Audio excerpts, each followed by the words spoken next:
prazer estar recebendo aqui o professor Oswaldo Pessoa. Ele fez graduação em Física, né, Filosofia na USP, tem mestrado em Física Experimental na Unicamp e doutorado em História e Filosofia da Ciência na Universidade de Indiana, nos Estados Unidos. Né. Trabalhou na Universidade da Bahia e hoje é professor do Departamento de Filosofia da USP. Tem experiência em Filosofia da Ciência e principalmente na área de Filosofia da Física. Obrigado, Oswaldo, por ter esse convite. Obrigado. Bem, foi um prazer estar aqui, né?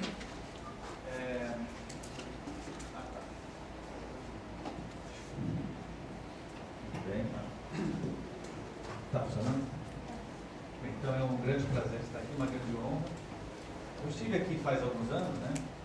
E no final, o Bediaga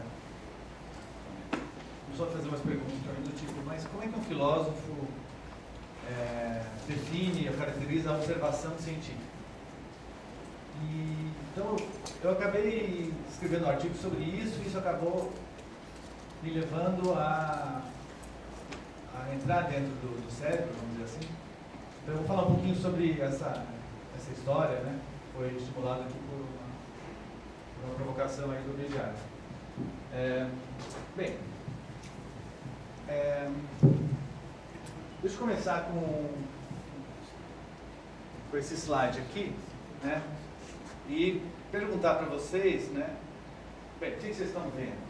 Vocês estão vendo a cor vermelha, né? Agora, essa cor, ela é real? Acho que sim, né? Real. Por que não? Né? Tudo que a gente vê é real, não é isso? Tá, mas ela é real, mas onde ela está? Essa cor está na tela. Onde que... Né? Será que as cores estão no mundo externo? Quando você vê o céu azul, a azulidão está no céu? Ou que você tem apenas radiação eletromagnética oscilando em diferentes frequências, etc, etc. Bem, essa é uma das questões, né, que a gente se coloca, mas a visão mais tradicional, não ingênua, mas já filosoficamente elaborada, é de que as cores não estão no mundo externo. Né? O mundo externo não tem cores propriamente dito. Tem um aspecto físico das cores. Né? Então, uma superfície reflete com uma certa curva, né, espectral lá, que você caracteriza. Né? Mas o que a gente vai querer explorar hoje é a sensação subjetiva da cor, por exemplo, a vermelhidão. Né? Onde está essa vermelhidão? Se a gente concordar que ela não está no mundo externo, a gente vai ter que supor então que ela está no nosso cérebro. Mas se a gente abrir o cérebro, a gente não vai encontrar nada vermelho no cérebro, a não ser o sangue, tudo bem, mas as cores, quando a gente está vendo a amarelidão, será que existe amarelidão ou vermelhidão no nosso cérebro? Bem, a gente sabe que tem um estado cerebral ali, alguma coisa está acontecendo, a gente supõe. E daí? Está acontecendo alguma coisa no cérebro? Como é que surge a vermelhidão a partir do que está acontecendo no cérebro? Será que dá para explicar isso? Claramente a ciência ainda não tem uma explicação disso. Alguns filósofos, eu vou trabalhar essa questão hoje, argumentam que provavelmente a explicação científica de como as qualidades subjetivas, como a vermelhidão, surgem no nosso cérebro, é uma explicação de outra ordem. Né? Ela tem uma dificuldade que a gente vai tentar esclarecer agora. Né? Então eu vou retomar tudo isso que eu falei, eu vou retomar com um pouco mais de cuidado. E no final, quer dizer, o que eu quero argumentar é que, para um físico, é interessante pensar sobre essas questões. Tem problemas, tipicamente, que o físico se interessa, e eu vou querer, então, salientar quais são esses problemas. É claro que estudar o cérebro tem muito trabalho para físico. Né? Os físicos são os responsáveis pelos equipamentos que medem, eletroencefalograma, qualquer equipamento, né, de medição, quem cuida é o físico, que faz as contas para entender, para interpretar os dados, são os físicos. Né? Geralmente, agora, a parte mais montagem experimental são os neurocientistas, os biólogos, né? Mas eu quero salientar um aspecto que eu acho que é uma questão que o físico também se coloca, que é, basicamente, qual é a natureza das qualidades subjetivas, dessa vermelhidão.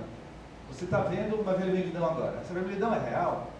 Se ela é real, isso significa que ela é física? Se ela é física, por que a física ainda não tem nada a dizer sobre isso? Sobre a qualidade subjetiva. Então, esses são os temas que a gente vai explorar hoje e... Bem, eu preparei vários temas, então à medida que a palestra vai flutuando para lá e para cá, a gente vai seguindo, eu vou seguindo o curso das perguntas dos interesses. Então a ideia é assim, quando vocês não aguentarem mais, levanta a mão, coloca a sua visão, né, e a gente vai tentando seguir conforme as dúvidas e as perguntas. Né? Então vou começar e aí quando vocês não aguentarem mais, já levanta a mão, tá? A ideia é que eu estou incentivando vocês a fazer isso, né? Bem, eu devia ter preparado cada uma dessas questões separadamente, mas vai em bloco mesmo. Então eu vou começar só apresentando algumas teses gerais para serem consideradas por nós e para a gente avaliar se a gente concorda ou não com elas, né? Então eu vou começar com o primeiro item, que é o paralelismo psicofisiológico, que é a tese de que as coisas que acontecem na nossa mente, elas têm uma contrapartida nas coisas que acontecem no cérebro. Então que existe uma espécie de paralelismo. A gente ainda não sabe exatamente como que é isso, até que ponto ele é perfeito, exato, mas basicamente a ideia é de que existe um paralelismo entre as coisas que acontecem na mente e as coisas que acontecem no cérebro. Em outras palavras. Bem, essa é uma boa questão. O paralelismo, ele é só uma constatação assim mínima. Ele não quer ainda discutir se o cérebro causa a mente, se a mente pode causar o cérebro, se eles correm de maneira paralela, como o Leibniz tinha falado, sem nenhuma relação causal, ou se é alguma outra é mais uma tese empírica, básica, que geralmente a gente aceita hoje em dia, mas que no passado não era algo tão trivial, né? Ou seja, enfim, vamos continuar. O segundo ponto, assim, eu estou usando as palavras supervém, né? Supervém é um termo que o pessoal gosta de usar. Para nós físicos, é algo muito simples. É basicamente a relação que existe, por exemplo, de redução da termodinâmica e mecânica estatística. Então, aquela ideia de que, dado um estado macroscópico, né, definido por variáveis macroscópicas, você pode ter um ou vários estados microscópicos, né? Esse tipo de relação seria uma relação de superveniência. Então, o que essa expressão sugere é de que, dado um estado mental, precisa ter um estado cerebral correspondente. No princípio, você pode mudar o estado cerebral e ainda estar no mesmo estado mental. Mas, se mudar o estado mental, necessariamente tem que ter mudado o estado cerebral. Bem, então é o início das discussões que se faz nessa questão de qual é a relação da mente e do cérebro, que eu não vou entrar muito por enquanto ainda. Deixa eu só mencionar o materialismo. O materialismo também é uma tese muito simples, básica. Tem várias definições, mas vamos adotar a definição que no contexto religioso é mais relevante, que é a tese de que, bem, na morte a consciência individual vai desaparecer. Isso é uma tese materialista. Por que você diz isso? Porque a consciência, a mente, ela surge do corpo. Ela é produzida de alguma maneira pelo corpo. Então, é razoável que na morte do corpo, essa consciência, essa alma, se a gente quiser, vai desaparecer. Então, quem acredita nisso é um materialista, né? Nessa acepção. Agora, um termo muito próximo é o termo fisicismo, né? Fisicalismo, que tem a ver com física. Então, os físicos deveriam se preocupar com essa questão. Será que vocês são fisicalistas ou fisicistas? Bem, o fisicismo é uma tese de que tudo é físico. é uma tese que as outras áreas não gostam, né? O biólogo se irrita, o filósofo nega, né? Uma espécie de imperialismo, sabe? Os físicos querem, né? Mas é lógico que a gente não tem que entrar nesse tipo de discussão. Porque, antes de mais nada, a gente não definiu o que é físico, né? Quer dizer, tudo é físico, tá? Mas o que quer dizer físico, né? Então, a gente vai... A questão que vai ser levantada é se a consciência, se as qualidades sensoriais são físicas, são coisas físicas. Bem, vamos dizer que a física atual ainda não definiu esses termos, ou não explicou esses termos. Mesmo assim, será considerado físico, né? Será que o físico, o que a gente chama de físico, é o que a física de hoje em dia define como físico? Ou é qualquer coisa que no futuro a física vai englobar como sendo física? Enfim, então é um termo mal definido, mas dá para ter uma ideia. No calor da discussão vai chegar momentos que a gente vai entender qual é o sentido desse termo fisicismo. É uma atitude que hoje eu vou adotar na minha proposta, né? Eu vou adotar essa tese. Bem, a doutrina das qualidades secundárias, como eu já falei sobre ela, é uma visão tradicional. O Locke, né, que é um filósofo do século XVII, defendeu, e o Galileu também, e a ideia de que as cores, as qualidades subjetivas, não estão no mundo lá fora, estão, de alguma forma, dentro do nosso cérebro ou da nossa mente, né? Independente do que seja a mente, as cores estão na nossa mente.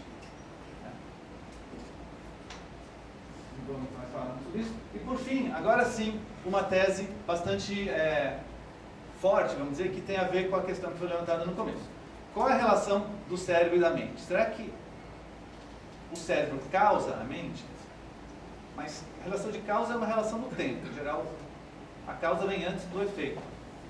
Mas essa relação que a gente está pensando talvez seja sincrônica, no mesmo instante de tempo. Então não seria uma relação de causa, seria uma relação de redução. Ou será que é uma relação, ou será que é uma emergência, uma redução? Bem, tem todas essas discussões que a gente pode entrar se a gente quiser, mas existe uma maneira de enfocar esse problema que é, de certa forma, sutil, simples, por outro lado, questionável, que é dizer que, essa tese diz que cérebro e mente são idênticos. É a mesma coisa. Como? Cérebro, o que é o cérebro? Cérebro é essa coisa que os neurocientistas, né, abrem a cabeça da pessoa para fazer uma cirurgia, tem lá o cérebro. E aí aquela pessoa que está na cirurgia, que está consciente, né, possivelmente, ela está vivenciando a sua mente. Como é que as duas coisas podem ser idênticas, né? O que quer dizer idêntico? É o mesmo objeto, que nem Vênus, né? Você vê a estrela d'alva, vê a estrela vestre, né? De manhã você vê uma estrela, de noite, à tarde você vê uma estrela, você acha que são duas estrelas diferentes. Aí alguém te afirma, te informa, não, é a mesma estrela, é Vênus, né?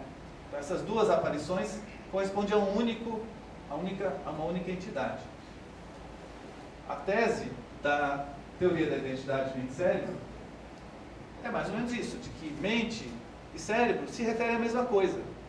Então por que elas são diferentes? Por que a gente acha que elas são... uma perspectiva subjetiva, outra objetiva. Mas qual é a diferença dessas duas coisas? Então, é também um tema sujeito a discussões, né?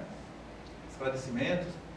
Mas essas são as ideias que a gente vai trabalhar hoje. Assim, né? Foi. Tem um problema com essa questão. Você colocou cor como qualidade subjetiva. Você quer dizer o que com isso? Porque a cor, para mim, no sentido físico, representa um comprimento de onda bem definido. Qualidade subjetiva seria a sensação de cor. O que ela te desperta, né? Essa sensação. Isso sim é uma qualidade subjetiva. Isso. A cor em si, não. A cor em si, eu acho que é uma coisa bem definida. É um comprimento de onda lá bem definido. Agora, a sensação que ela te provoca, isso sim é uma coisa realmente. Então temos dois conceitos aí. Um seria a cor física, vamos dizer, a cor corresponde ao que está acontecendo no mundo físico, mas o que nos interessa mais hoje é essa sensação que a gente tem quando a gente vê o vermelho. Que é aquela coisa, né, que a gente não consegue pôr em palavras, né? Pode chamar de vermelho, mas a gente não consegue. Né? E a isso a gente vai dar o nome de qualia, ou que é uma abreviação de qualidade subjetiva. E é isso, eu concordei com tudo que você falou, né? Mais uma questão de como definir os conceitos. Né? Por exemplo, vamos esclarecer um pouco melhor isso. O próprio Locke levantou a seguinte possibilidade, né? Eu vou usar o Guto aqui como meu cobaia. Então, vocês não sabem, mas o Guto, ele nasceu com um probleminha fisiológico, e ele troca duas cores. Ele troca o amarelo e o azul. Então, quando ele vê um sol amarelo, tá? Ele tem a sensação subjetiva da azulidão. E quando ele vê uma coisa azul, sei lá, o mar, ele tem a sensação subjetiva da amarelidão. Isso é possível? Seria possível, né? Ele troca essas duas cores e não troca mais nada. A gente teria como saber que ele faz isso? Essa é a pergunta. A gente teria como saber que ele troca a amarelidão e a azulidão? Vamos imaginar ele criancinha, né? Ele vê ali uma banana, né? A mãe dele fala, ele vê a banana azul, né? Com tom azul de azulidão, e a mãe fala, essa banana é amarela. Então ele aprende a usar a palavra amarelo para designar algo que tem azulidão. E, né, da mesma maneira, quando ele vê o objeto do céu azul, né? Ele vê aquela coisa super amarela, ele troca a azulidão e a amarelidão. Ele vê a amarelidão, mas a mãe fala, o céu é azul. Então ele aprende que a amarelidão tem um nome de azul. Então ele passa a vida toda vendo bananas com azulidão e chamando de amarelo, e a gente também vê a banana como uma amarelidão e chama de amarelo, e a gente concorda verbalmente, né? Então o uso das palavras, o uso objetivo das palavras pode muito bem acontecer, mesmo que subjetivamente a gente troque as qualidades, né? Então por que eu estou dando esse exemplo? Não é que eu estou defendendo que isso seja possível, é uma discussão difícil de fazer um teste para determinar se isso acontece ou não. Mas é só para salientar que uma coisa é, como ele já mencionou, é o aspecto objetivo, né, de um termo como azul, e o outro é o aspecto subjetivo, que vem anterior às palavras. Mas como é que você sabe que ele trocou? Não, eu estou, por hipótese, supondo, né? Você tem razão, que justamente para saber que alguém trocou, a gente não tem maneira, a gente não tem como. Se ele, porventura, for daltônico, a gente pode fazer um teste em que ele confunde ali dois tons de vermelho, um tom de vermelho e um tom de verde, né? Mas mesmo no caso do daltônico, a gente não tem certeza se o espectro que ele subjetivamente vê, pode ser que ele tenha todas as cores ali que a gente também sente, só que ele distribui de maneira diferente entre os estímulos, né? Enfim, então eu concordo com você, não daria, é mais um jogo mental que eu fiz, com o objetivo de deixar claro, né, a distinção entre a definição mais objetiva de cor e essa caracterização subjetiva. Então, eu estou querendo chamar atenção para isso. A gente tem, né, a gente vive o tempo todo vendo as cores, os cheiros de maneira subjetiva. E qual é o estatuto disso? Isso é real? Isso existe? Faz parte do mundo físico? Ou não? Né? A gente tem uma tendência a meio que tirar fora do... O físico fala, isso é coisa de psicólogo, enfim, não é uma coisa que a gente ainda tem capacidade de analisar, então o físico não pensa muito sobre isso. Mas se o ser humano faz parte do mundo físico, né, se no cérebro surgem essas qualidades, é uma pergunta relevante perguntar, mas em termos físicos, então, o que são essas qualidades subjetivas? O que é isso? O que é? Um movimento da matéria? É um neurônio disparando de uma certa maneira, com uma certa frequência? É um campo elétrico que emana dos neurônios e oscila de uma certa maneira? O que é? O que são essas coisas que a gente sente subjetivamente? Por que não pensar nisso, né? Tudo bem? Bem, o argumento do arco-íris é só para... Isso aqui é uma coisa que eu já... Aparentemente vocês já entenderam, mas é só um argumento interessante, simples, para as pessoas que ainda resistem a essa tese de que as cores são geradas dentro de nós. Então eu posso argumentar o seguinte, que um arco-íris, se você olha, né, radialmente ali, a gente vê bandas com cores diferentes, mas se a gente analisar objetivamente, através do comprimento de onda, a gente vai ter uma transição contínua. Só que quando a gente olha para o arco-íris, a gente não vê uma coisa contínua, a gente não vê uma transição contínua, a gente vê faixas. Essas faixas não existem na realidade externa, certo? Portanto, a gente percebe elas, né? E a pergunta é, tudo bem, é uma ilusão, ou é uma criação nossa, mas não é real? Eu estou vendo, como você me disse que não é real? O que você chama de real? É só Vai longe. Não, essa é uma boa pergunta, eu não sei responder direito, mas é A real algo... pode ser mental. Aliás, é mais fácil provar que a mente existe do que a matéria existe. Bem, então, aí é uma visão que considera a mente real, né? Real é uma coisa, o que não é real, né? Bem, é uma boa pergunta, acho que é melhor não tentar responder, que eu vou ficar... Como você usou, eu É. pensei que você estava se baseando em algum conceito para a sua exposição, não sei. A gente sempre tem que se basear em conceitos, né, para argumentar, enfim. Eu vou pensar melhor nessa pergunta. Tá bom. Então tá.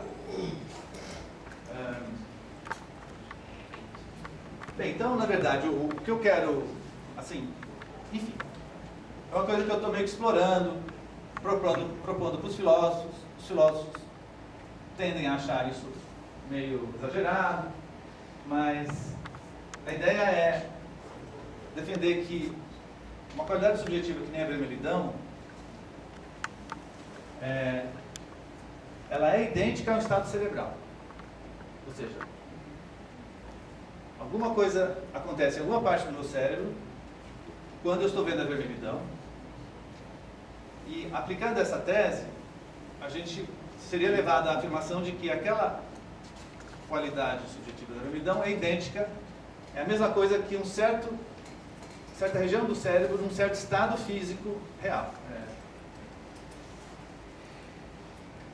Então, se isso for o caso, se isso for verdade, o que significa isso? Eu estou dizendo que a vermelhidão é real, ela existe de fato no mundo físico. Então, qual a implicação disso? Seria de que o mundo físico também tem qualidades, né? O mundo físico não é só aquilo que a gente descreve segundo a física matemática, né? Objetos com formas geométricas, seguindo relações matemáticas, a gente exprimindo isso linguisticamente. Existe algo a mais na realidade física, né?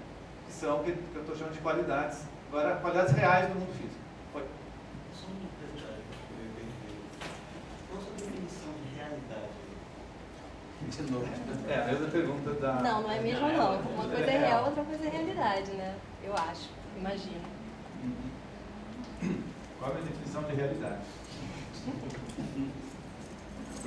Também não preparei essa. Pode Eu acho que perguntar está assim. misturando conceitos que são bastante diferentes. Uma coisa é, quer dizer, a gente tem sensores, são como se fossem sensores físicos. Eu posso pegar, medir lá o meu arco-íris, posso ver lá o espectro de cada posição, medir densidade, tudo isso. O olho da gente também é um sensor. O problema todo onde está o problema é qual é o algoritmo que o cérebro usa para construir informação. Então, e claramente o cérebro treina, né? Uma história do esquimó que é capaz de ver, sei lá, 100 tons de branco, enquanto você só vê que o seu cérebro não foi treinado a interpretar aquilo, né? Agora, como qualquer sensor, tem resolução finita, e o cérebro... Mas a questão fundamental aí é a questão do algoritmo que o cérebro usa, que constrói aquilo em informação, não é isso? Posso fazer de uma forma diferente? Então, Mas se a gente não conseguir focalizar onde é que está o problema de mente e cérebro, né? Como é que o cérebro constrói a informação, a realidade é totalmente relevante para isso. Se você não partir do pressuposto que a coisa é real, né? A discussão Eu queria perguntar o seguinte, se a mente sumir, o que é que fica? Bem, aí tem uma questão filosófica, né? Essa é uma coisa que a gente está acostumado a trabalhar em filosofia. Existem duas posturas básicas com relação a esse tipo de questão. O chamado realista dos inobserváveis, vamos chamar assim, é o cara que acredita que na morte do indivíduo, o mundo continua existindo. Na morte da humanidade, o mundo continua existindo. da maneira como a física descreve, da maneira como a gente imagina que o mundo é. Existe uma outra perspectiva que acha que essas respostas são sem sentido. Ou seja, como é que é o mundo quando não tiver nenhuma mente? Essa segunda abordagem, antirrealista, fenomenista, fala, essa pergunta não tem resposta. Não faz sentido científico falar sobre isso. Então, seriam as duas respostas básicas a esse tipo de pergunta. Mas claro, tem que subir, ninguém sabe o que fica. O elétrico é um negócio matemático. Aí seria uma visão mais fenomenista, né, a sua. A mecânica quântica mostra que partículas elementares depende muito de alguma forma ligada ao observador. Tá certo. Você perguntou sobre os sonhos? Não, o que eu estou falando é que, por exemplo, você vê um tomate ou você sonha com um tomate, os dois são vermelhos, entendeu? Certo. E você, quer dizer, o do sonho é tão vermelho, a vermelhidão do tomate que você sonhou é tão vermelha quanto a vermelhidão do tomate que você comeu. Tá certo. Então, essa Então, tem alguma coisa aí na vermelhidão que não é um. Quer dizer, o meu olho. pressupõe o tomate necessariamente. Oi. Talvez seja cheio de buracos, mas que tal definir, por exemplo, o real como aquilo que é capaz de causar efeitos. Por exemplo, quando o senhor falou, eu estou vendo o arco-íris. Então, por exemplo, eu estou vendo, você também, todo mundo está vendo. Então, existe uma observação de pontos de vista diferentes que tem informação. Mais do que isso, se eu colocar, por exemplo, o espectrômetro, eu também estou vendo o arco-íris, só que livre de uma consciência subjetiva. E a realidade é o conjunto do cenário formado por cada elemento que é o chamado real. E aí você pode pensar, por exemplo, no caso do tomate. Por que o tomate do sonho não estaria nesse contexto de realidade? Porque você pode pensar, ele é tão vermelho subjetivamente quanto o que você está vendo. Por outro lado, não tem nenhum equipamento capaz de medir esse tomate. Talvez em princípio tenha, né? Depende, né? Talvez em princípio. Se o cérebro. Hoje em dia não tem. Se a vermelhidão do cérebro é uma. Pera, deixa ela falar. Fala você aí. Mas você não vai ser interativo. Deixa ela falar. Mas agora nesses hologramas de pessoas que estão sonhando, por exemplo, você consegue identificar, enfim, ações inconscientes de pessoas, por exemplo, em estado vegetativo, que a princípio você não poderia, enfim, não poderia tomate, mas o cara em estado vegetativo está lá um curso de Então essa é uma questão. Peraí, vamos só. Então são questões muito interessantes e a questão é, será que no futuro não será possível um equipamento ser capaz de captar um sonho de alguma maneira, né? Então, são questões interessantes, a gente não sabe a resposta, mas são questões legais. Ó, assim, em termos de filósofo, geralmente, quando você pergunta o que é real, você mencionou, né, essa potência causal, o poder de causar alguma coisa. Tem também alguns outros traços, um deles é a invariância, né? Qualquer coisa que seja invariante, em algum sentido, isso é uma característica do que a gente chama de real. Uma coisa ser observável, né? Se a gente observa uma coisa, a gente tem a tendência a dizer que aquilo é real. Se não é observável, a gente fica na dúvida, mas se houver uma invariância, a gente tende a atribuir uma realidade aqui. E o fato de ser algo concebível, né? Se algo faz sentido, a gente tende a atribuir uma realidade aqui. Senão, a gente não tende a... Enfim, há essas características, né? Não chega a ser uma definição de real, mas são características que para objetos cotidianos, o objeto cotidiano ele preenche todas essas características, né? Ele é observável, ele é invariante, ele provoca efeitos e ele é observável e concebível, né? Mas quando a gente vai para os limites da ciência, todos esses conjuntos de características começam a não valer todos ao mesmo tempo e a gente não sabe se aquela coisa, uma função de onda, é uma coisa real ou não é, né? E aí fica essas discussões. Enfim, então são questões muito legais. Bem, dado que a gente tomou esse rumo, eu vou dar um pulinho aqui, vou pular aqui para frente, para fazer uma pergunta para vocês sobre... Deixa eu falar assim. Ainda bem que você pulou, hein? Não ia terminar de madrugada.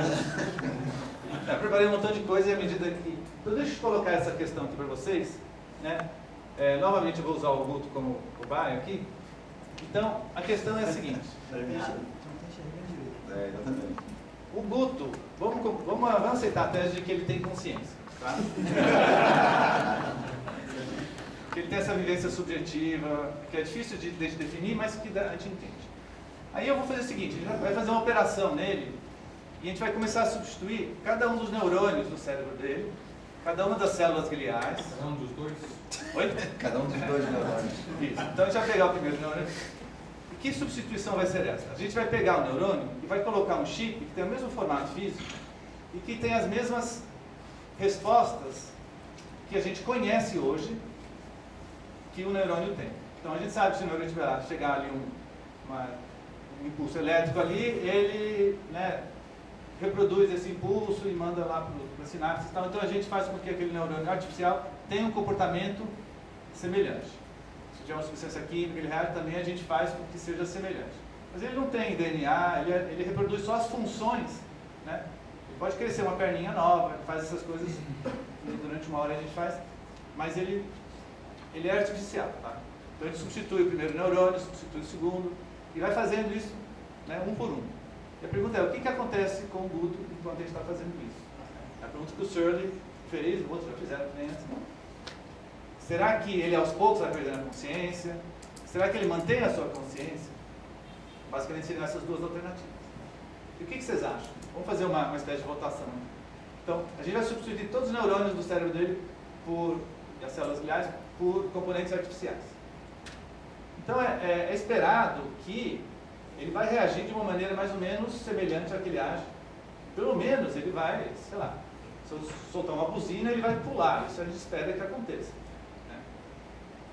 As coisas mais automáticas, é razoável que esse robô, né, que a gente construiu reaja da maneira que... Né? Mas será que ele vai ter também toda a vivência subjetiva que o Guto tem? Ele vai ter a sensação ele vai ver o vermelho da mesma maneira? Então tá, então eu vou perguntar para vocês quem acha que sim e quem acha que não. Depende. Quem tá Essa é a velha questão de saber se um robô vai poder ter consciência. Pois é, inteligência artificial. É isso. Algum esclarecimento? Eu não sei, uma dúvida assim, não sei se procede, mas, por exemplo, eu já ouvi falar, talvez seja extremamente enganado, que não é que a gente vê diferente, mas os componentes detectores são os mesmos, mas que homens e mulheres prestam atenção para coisas diferentes quando entram no mesmo ambiente. Então, tem sensibilidades diferentes. Então, eu acho que é o seguinte, você pegar um robô e essa seria uma prova, mulheres e homens, a questão sexual, de uma subjetividade intrínseca. Então, se você pegar e fizer o robô, é simplesmente um detector, ele é assexuado, então ele já perderia essa componente. Isso é muito inteligente. Tá. No caso, a gente manteve o corpo do Guto ainda, né, masculino, reagindo à testosterona. Não. Oi? Eu acho que ele perderia. Tá, tudo bem. Mais alguns esclarecimentos sobre essa pergunta que a gente vai votar agora? Por causa da transmissão de impulsos elétricos dos neurônios, não é só um sinal elétrico, né? Tem os sinais químicos. Tá, a gente reproduz isso também. Assim, de maneira artificial. A ideia é reproduzir tudo, né? Outras coisas que a gente... tudo que se sabe hoje, né? Essa é a ideia, tá? A questão é que tudo que a gente sabe hoje pode ser não seja suficiente. Essa é a questão. Mas aí é um problema nosso. Eu quero saber a opinião de vocês sobre esse problema, não. A partir do que a gente sabe como o cérebro funciona, mascarar o cérebro como uma coisa artificial seria exatamente igual como o cérebro funcionaria do jeito que ele funciona. Porque a gente sabe exatamente como ele reage. A questão é saber se a gente não sabe, né? É razoável supor que a gente não sabe. Mas a questão é, será que a gente já sabe o essencial? A gente está atrás dessa questão. Ou será que tem algum princípio novo aí que a gente ainda não descobriu? E que então, na hora que a gente for reproduzir, a gente não vai ter reproduzido esse princípio novo. Então a gente não vai... Eu pensei que a tua pergunta era se você acha que é possível ou se é tudo que a gente já sabe. A gente já sabe hoje. Existem exemplos disso. Você pega a retina, parte do cérebro, você é capaz de reproduzir a retina e para sua ver. Ver, seja lá o que signifique ver para qualquer cena. Você vê. Ótimo posição. Argumento aí a favor da posição de que... O problema é que você está supondo que o Guto vai continuar o Guto quando você está rezando o procedimento. Você não tem garantia disso. Se fosse construir um cérebro equivalente ao do Guto, ou de nós, artificialmente, não tem a menor dúvida que esse cérebro vai desenvolver sua questão de consciência. Mas o Guto é outro problema. A sua questão não é do Guto, é o mesmo Guto de 3 anos atrás. Acho que a questão é o problema do barco de Teseu. Acho que é isso que mais me incomoda. O barco de Teseu virou um monumento. Aí aconteceu, trocou uma tábua, depois trocou duas, depois de algum tempo trocaram todas as tábuas do barco. Ainda é o barco de Teseu? Ou não? Quando é que deixou de ser? Vai ter uma colocação aqui na frente. A questão que mais me incomoda nisso é o seguinte: você está falando de mexer num sistema organizado, né? E que você não sabe como é que ele é comandado, de onde é que sai esse comando, né? Você vai mexer numa coisa e achando que toda aquela orquestração continua mesmo quando você mexe com eu tô assim, lógico que isso não seria um experimento real, porque sabe, se a gente fizesse realmente, ia sangrar e não ia dar certo. Daria tempo. Então, isso a gente está, assim, concedendo para o filósofo, né, essa possibilidade de que a gente possa fazer isso sem danificar nada, tá? Essa seria uma pré-condição do experimento mental, tá? Então vamos lá. Quem acha que... Uma coisa de fazer a pergunta, eu acho que se fizer essa pergunta sem um detalhe, não vai valer muito a resposta. Porque, assim, se cada pessoa tomar uma definição diferente de consciência, a resposta, sei lá, digamos 50% não vai fazer sentido nenhum, porque cada um está tomando. Então, embora seja difícil cada um ter uma definição de consciência, eu acho que seria, antes de fazer a pergunta, seria melhor só definir um pouco essa consciência. Como o processamento de informação ocorre, composição física, ou é algo mais subjetivo essa consciência, é algo que está além do raciocínio, além da memória, além de... Então, porque se, por exemplo, se você pergunta para mim, eu vou tomar essa consciência como algo que está, digamos, o mais subjetivo possível, que eu consigo, além de todo o meu conhecimento. Isso. Eu tomo essa consciência. Mas muita gente vai tomar essa consciência como processamento de informação, que é uma coisa vista, Então, antes de fazer a pergunta, para as respostas, pelo menos seria mais sentido, é bom definir qual é a consciência. Bem, infelizmente eu fiz vários slides definindo consciência. Mas eu acho que, em termos práticos, é melhor a gente fazer a votação antes e depois talvez voltar para isso. Mas só para... Né? Então, assim, a pergunta é, o Guto vai mudar alguma coisa na vida mental dele? Vai ter algum aspecto, talvez ele seja capaz de fazer uma conta da mesma maneira, ou talvez... Mas será que ele vai ter toda a vida mental semelhante ao Guto original? Essa é a pergunta. Então vamos lá. Quem acha que o Guto o Android, né, vai ter a mesma vida mental e consciente do Guto original? Levanta a mão.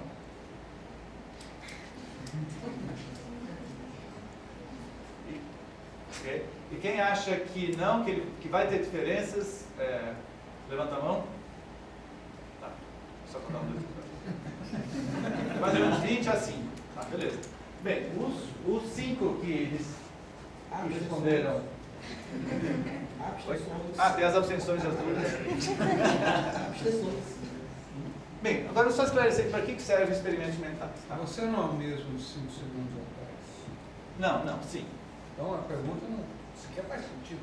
Não, mas eu consigo me comparar com eu ontem. Eu digo, não, ontem eu estava pensando coisa diferente, mas eu era basicamente, eu estava tendo mesmo tipo de vivência mental que eu estou tendo hoje.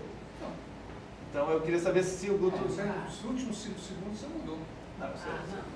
Tudo bem, vamos entrar nessa alameda, se a gente não sabe nunca mais. Só um comentário. Considerando que a consciência não é algo fisiológico, se a gente definir que a consciência é algo extrínseco ao comportamento do corpo humano, então, a priori, ela não mudaria. Não deveria mudar. A não ser que o corpo gere essa coisa que você chama de consciência, né? O que chama de consciência, mas aí a consciência seria algo, digamos, externa e não uma coisa interna ao corpo. Então, mesmo que você mude a parte fisiológica, se você construir um novo, você não tem a consciência, porque pode ser que a consciência não esteja ligada à parte fisiológica. E então, não tem como responder, porque a gente não sabe se a consciência é ou não intrínseca à parte fisiológica. Tá certo.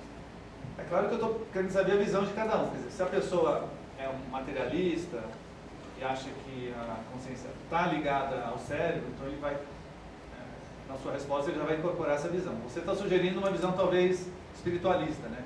Talvez a consciência tenha uma certa independência em relação a... Né? Aí as respostas seriam de outra tipo. Tá. Mas deixa eu só agora chamar a atenção para o seguinte. O Estado, né, paga para filósofos ficarem pensando situações impossíveis.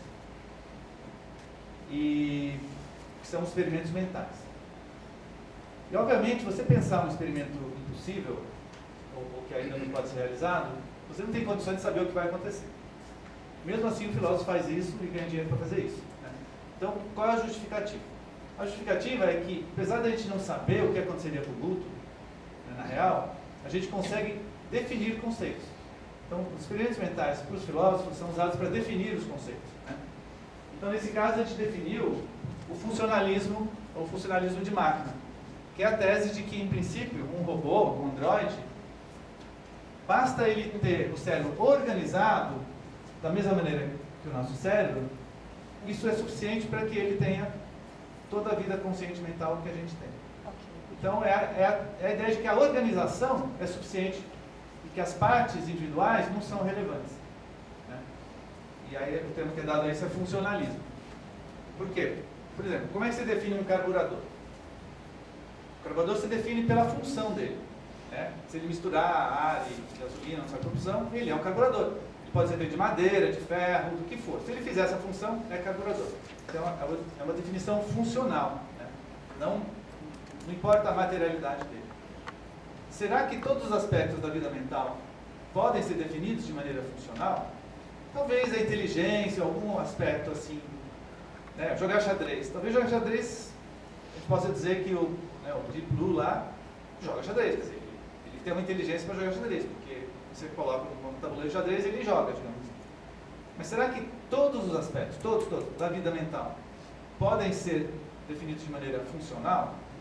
Geralmente as pessoas dizem que não, mas os funcionalistas de máquina, que nos anos 60 estavam no auge com a inteligência artificial, não sei o que, eles começaram a sugerir que sim, né? Então, década de 70 é um momento em que essa ideia ganha uma certa força, depois ela meio que perdeu um pouco da sua força. A resposta que diz não, né, que foi a maioria que venceu aqui, o que está implícito nessa visão é de que tem algo na célula biológica que é essencial para a consciência e que a gente ainda não sabe o que é. Talvez no dia que a gente souber o que é, aí talvez a gente possa construir um componente artificial reproduzindo essa coisa, que a gente pode chamar de ômega, né? O que é ômega? Ômega é aquilo que é essencial para haver consciência, para ter vivência subjetiva. É algo que as células teriam e que é algo diferente da organização do cérebro. O cérebro precisa de uma organização adequada, mas a tese é que também algo material ali, que a gente não sabe o que é, também é essencial. Essa seria, então, uma maneira de articular essa resposta muito doce. Muito bem. Dado que a nossa palestra, o tempo está correndo, eu vou direto ao ponto mais importante do que eu queria falar, que é um outro experimento mental que é muito explorado nessas discussões e que é relevante para nós físicos, que é o experimento do quarto de Mary. Então, vamos lá. Então, a gente mencionou a definição de qualia, a gente já entendeu o que é isso. O argumento do quarto de Mary serve para ilustrar, de uma outra maneira, né, o que seria esse qualia. Mas também, ele é um argumento contra o fisicismo, contra o fisicalismo, que é aquela ideia de que tudo é físico. Então, é um argumento para dizer que nem tudo é físico. Vamos ver. Então, o argumento é assim. A Mary é uma jovem neurocientista brilhante do século 24. No momento em que todas as revoluções da neurociência já foram feitas, já se sabe tudo, o mistério já foi resolvido, só que os pais dela são cientistas malucos e resolveram confiná-la num quarto onde ela não vê cores. Ao mesmo tempo, ela teve uma educação excelente e ela é a cientista top, mesmo sendo ainda tendo menos de 21 anos, a respeito de neurociência da visão e das cores. Ela sabe tudo, ela já leu tudo, ela sabe tudo sobre a neurociência da visão. Né? Então, se pergunta para ela qualquer coisa sobre como que o azul é produzido, ela vai te dizer, né, quais são os neurônios que são estimulados, enfim, tudo que o neurocientista... Agora a gente está no século 24, né? A gente está imaginando que eles já sabem muito mais do que a gente sabe. Só que os pais, para fazer uma espécie de experimento com a filha, eles confinaram ela num quarto onde não há cores. Um quarto cinza, preto e branco. Quando ela sai para a balada, eles deixam ela sair para a balada, mas ela tem que colocar uns óculos especiais que filtra toda cor e ela não vê cor nenhuma. E, além disso, a gente pode supor que a cada semana ela fica inconsciente e eles abrem o cérebro dela e fazem uma espécie de exercício no cérebro para o cérebro não atrofiar, para a capacidade dela de ver cores não se perder. Tá? Enfim, experimento mental, né? Beleza. E aí a questão é a seguinte, ela sabe tudo a respeito da neurociência das cores. Ela conhece tudo, ela tem conhecimento total. Porém, quando ela faz 21 anos, finalmente ela adquire o direito de sair do quarto, e ela sai, entra numa antessala e tem ali na parede uma mancha colorida, digamos azul. E ela vê aquilo e pela primeira vez ela tem a sensação subjetiva da azulidão. Então a pergunta que o Jackson, que é o filósofo que apresentou isso, a pergunta é, ela aprendeu algo novo, ela conheceu algo novo quando ela viu a azulidão? Então a tendência é de falar sim, ela aprendeu algo novo, né? Se ela não sabia como era a azulidão, agora ela sabe como que é a azulidão. Ora, mas a gente não tinha dito que dentro do quarto ela tinha todo o conhecimento físico possível a respeito das cores? Sim. Então, como agora ela aprendeu algo novo, existiria algum conhecimento não físico a respeito do mundo. Então esse é o argumento do conhecimento. Bem, o que seria então, qual é esse candidato então a ser uma coisa não física? Seria o squalia, a azulidão. Então, a discussão que os filósofos travam geralmente vai na seguinte linha. Ah, tá bom, vamos supor que ela conheceu algo novo. Então a gente pode dizer que existe conhecimento não físico. Mas isso não significa necessariamente que os qualia sejam não físicos. Esse seria o argumento epistêmico. Existe conhecimento não físico, mas isso não quer dizer que existem entidades não físicas. Né? Porque pode ser que exista uma entidade física que você não consegue conhecer através dos métodos da física, você só consegue conhecer de outra maneira. E outros filósofos mais radicais fortalecem o argumento e tentam argumentar que não só os qualia não são conhecidos de maneira física, como eles não são físicos. Então seria uma entidade não física. Então esse é o pé da discussão. Os filósofos, né, gostam de desafiar os físicos, a visão científica do mundo. Então muitos adoram esse tipo de conclusão. Né? Bem, como que a gente deve então, como é que eu sugiro que a gente analise essa questão? Bem, eu acho que dizer que no quarto fechado ali, a Mary tinha conhecimento físico completo do mundo, talvez seja um exagero, né? Certamente a gente pode dizer que ela tinha conhecimento teórico, né? Conhecimento em termos de linguagem, de matemática, de formas geométricas, etc, etc. Agora, um físico experimental pode muito bem argumentar que o contato com o fenômeno real e a vivência das qualidades subjetivas que aquele fenômeno desperta, aquilo também faz parte da física. Né? Então isso também é conhecimento físico. E acho que essa é uma saída razoável. Né? Eu tendo a ver as coisas assim. Né? Ou seja, sei lá, se eu vou num pântano e entro naquele pântano e tem aquele cheiro daquele pântano, sabe? Eu estou conhecendo aquele pântano de uma certa maneira, eu estou tendo contato direto, acquaintance, né? Conhecimento por contato direto através dos sentidos e não deixa de ser um conhecimento científico isso. Então essa é uma maneira de... Está despertando algo nela. Isso. O conhecimento o indivíduo, certo? Mas não é algo físico. Não consigo ver nada fora, quer dizer, nada diferente, novo. Simplesmente nela. Tá, você está argumentando que ela não obteve conhecimento novo. Ela teve conhecimento, mas talvez sobre ela mesma. Só. Tá, então muitos filósofos também vão nessa linha. Quer dizer, é um tema muito discutido e tem várias posições. Então muitos seguem uma linha parecida com essa de dizer que a Mary ela não adquiriu conhecimento novo. Ela talvez está conhecendo uma coisa que ela já conhecia por outras maneiras, usando um conceito novo, né? Ou uma maneira nova de conhecer, mas que não seria conhecimento novo. Esse é um argumento, um ponto de vista defendido aí.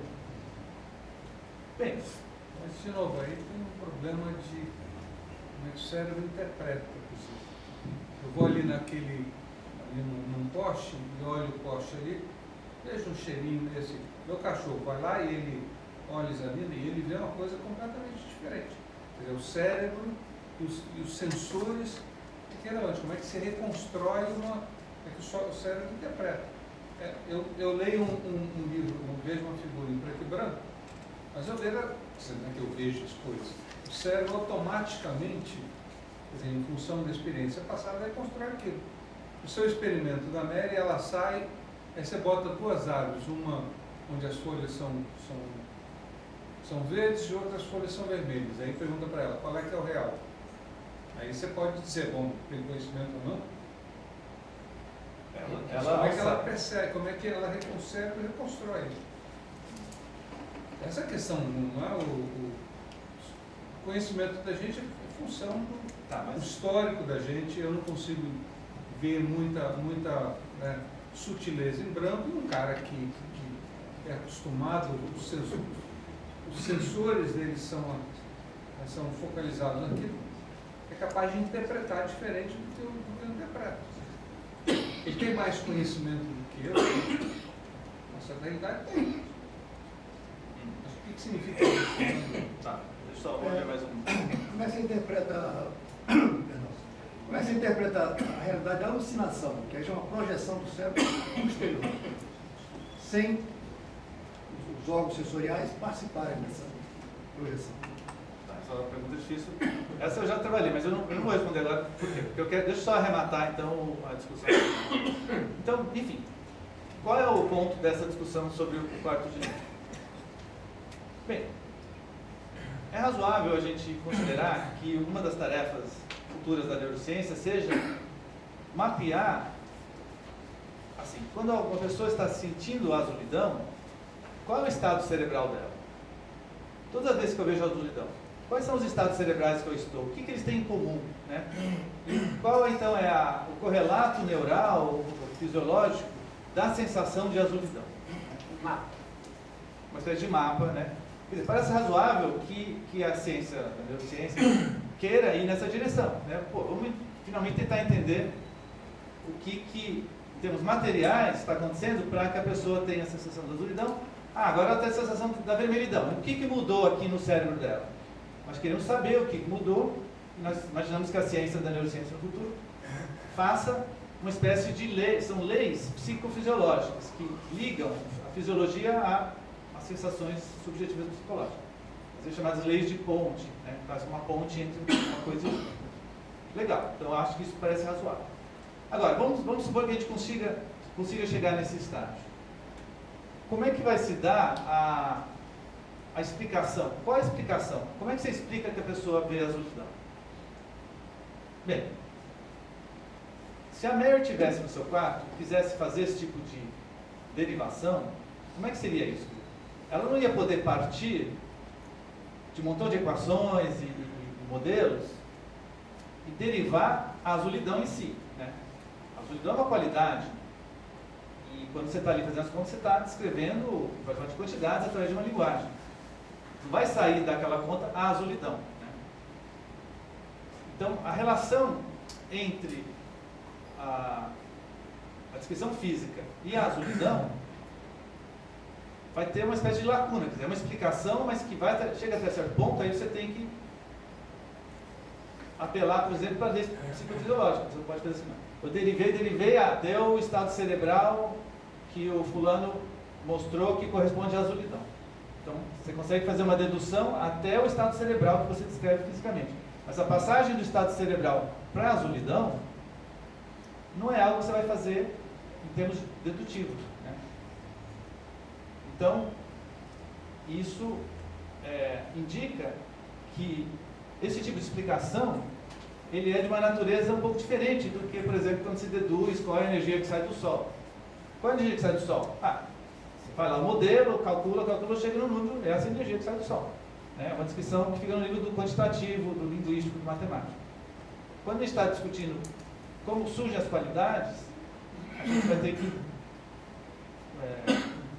usar um tipo de explicação, ou dar conta do fenômeno de uma maneira um pouco diferente, porque a gente vai querer dar conta do qualitativo a partir do da descrição quantitativa. Isso então vai ser, aparentemente, né, uma novidade, né, de filosofia da ciência. Então tá, vamos lá. Se você assumiu no início que ela tinha todo o conhecimento de como funcionava a parte do cérebro, de geossomente a parte.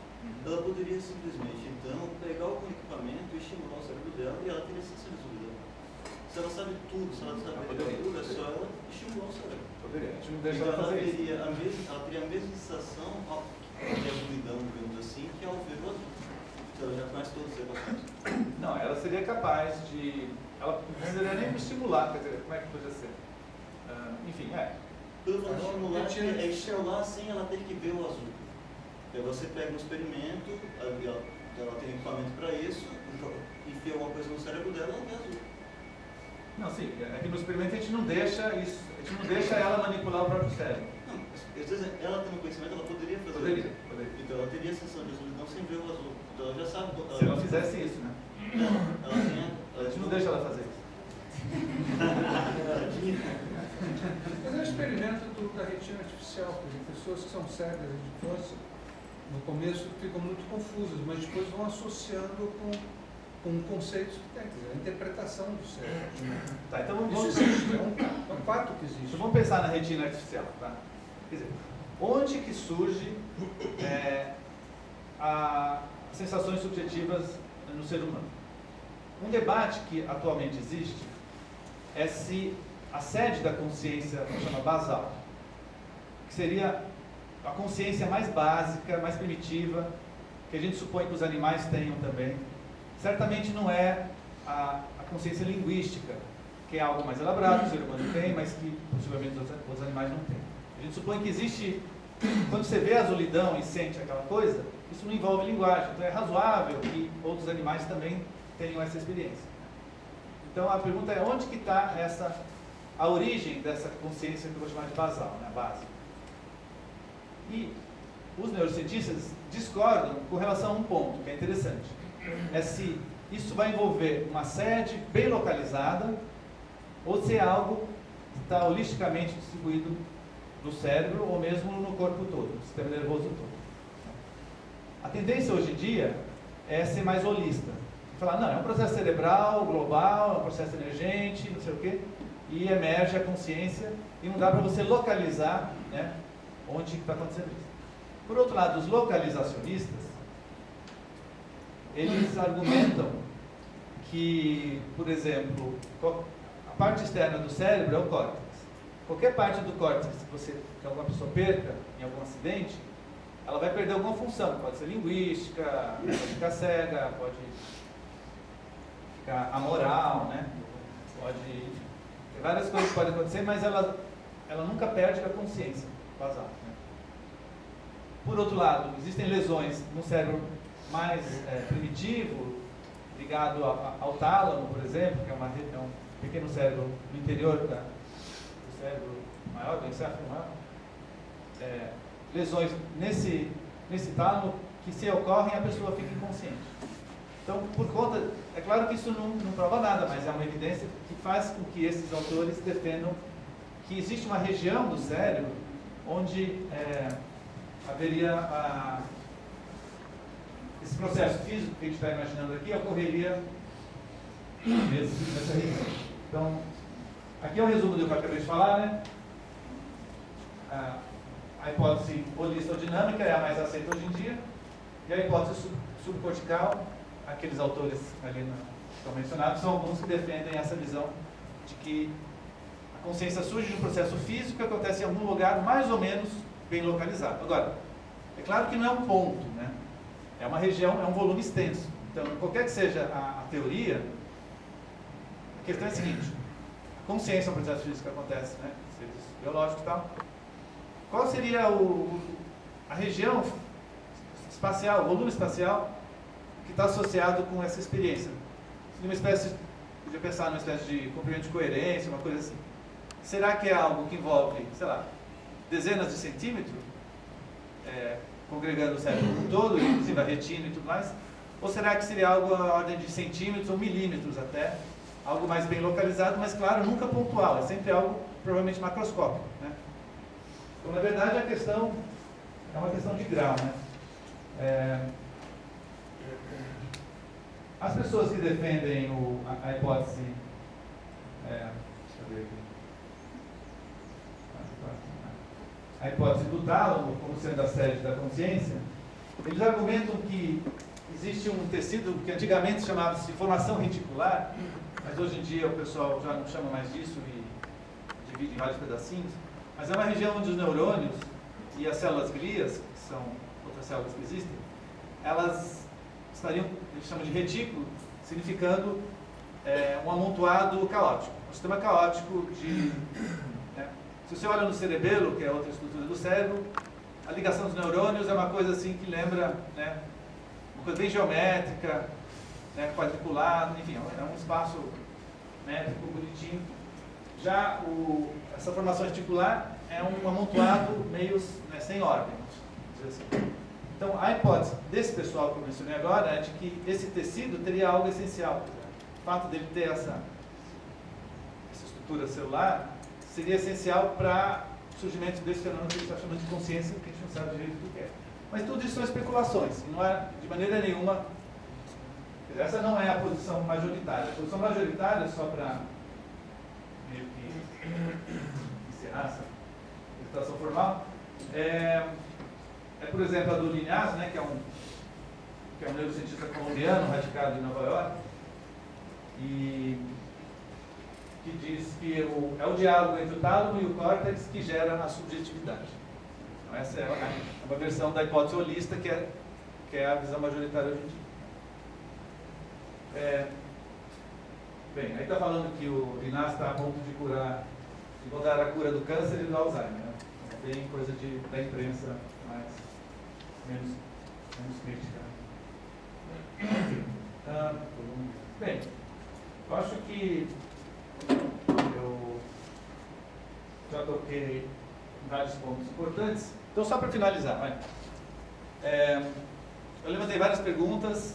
No começo eu apresentei uma visão sobre a tese um pouco controvertida de que a matéria física, a gente deve aceitar que ela tem qualidades. Ela não é apenas escrita em termos de quantidades, mas também de qualidades. O que seria uma qualidade na física? Acho que um bom exemplo é eletricidade.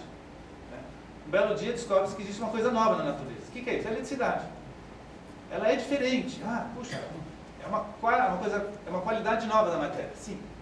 E daí? Bem, vamos agora estudar e quantificar e ver a relação, né, que os corpos têm. E a gente constrói toda um eletromagnetismo que descreve um montão de coisas sobre, né, essa qualidade. Enfim, então as qualidades têm lugar na física. Né? O que eu estou, de certa forma, sugerindo, de maneira hipotética, é de que as qualidades subjetivas que a gente vivencia são reais, fazem parte do mundo físico e são qualidades do mundo físico. Todas as qualidades sensoriais subjetivas que a gente vivencia. Indicando que o mundo físico ele é cheio de qualidades. Claro, eu não estou dizendo que uma pedra vai ter essas qualidades. Mas a pedra tem qualidades de outra natureza, mais simples, não são qualha. Né? Mas é a gente lembrar, né, que a gente fica muito tempo fazendo contas e meio que achando que o mundo físico é isso, mas o mundo físico ele tem uma realidade, ele tem uma qualidade, é a palavra que se usa, né? Que a gente consegue, a gente sabe que existe, por quê? Porque a gente vive, a gente sente, a gente vivencia, e essa vivência que a gente tem é evidência de que essas coisas são reais e que fazem parte do mundo da física. Esse é o ponto. Não é algo que a gente deve esquecer, não, isso não é assunto da física, não, porque é do mundo físico. Né? Agora, só para terminar, essa é a tese que eu estou agora começando a tentar ver se faz sentido. Mas só para terminar, só indicar que existem várias hipóteses sobre o que seria, qual seria a causa física, o processo físico essencial para a consciência. Não há nenhuma discordância, não há nenhuma concordância. Né? Uma coisa que eu já mencionei é, por exemplo, a ideia dos campos elétricos. Né? Claro, o eletroencefalograma ele é sensível ao campo elétrico que sai para fora do nosso crânio. Né? Será que os processos neuronais são processos químicos apenas, mas aquilo gera um campo elétrico? Esse campo elétrico, as suas oscilações tênues, ali surge toda essa vivência qualitativa que a gente tem? Bem, essa é uma hipótese que um certo autor, McFadden, propôs, né? E tem as hipóteses quânticas, são bem conhecidas, né? Do Penrose. Elas não são muito bem aceitas, mas é um momento importante. Quer dizer, o trabalho do Penrose é importante porque, mesmo as ideias dele não sendo muito aceitas, ele tentou dar uma descrição física, ou encontrar um princípio físico que estaria por trás dos fenômenos da consciência. Há aqueles que salientam que as células gliais têm um papel importante aí, né? Não só os neurônios. Né? Há aqueles que acham que alguma substância química seria a chave da consciência.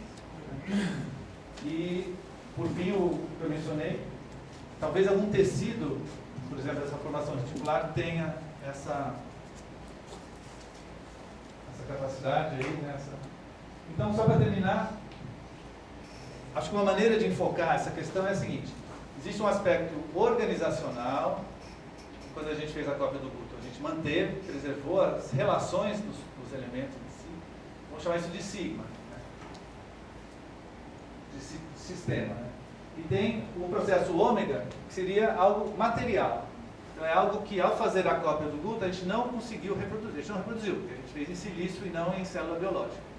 E a questão é, o que na célula biológica, ou dentro, ou num aglomerado de células biológicas, qual é o aspecto material que é essencial para a consciência? Não sabemos. Vamos dar um nome a isso, vamos chamar de ômega. Então, para caracterizar os processos cerebrais e a geração da consciência, tem um aspecto organizacional sigma e o ômega. Né? E a questão é o que seria esse ômega. Né? Então é isso. Esse é um resumo de tudo. Agradeço. Obrigado.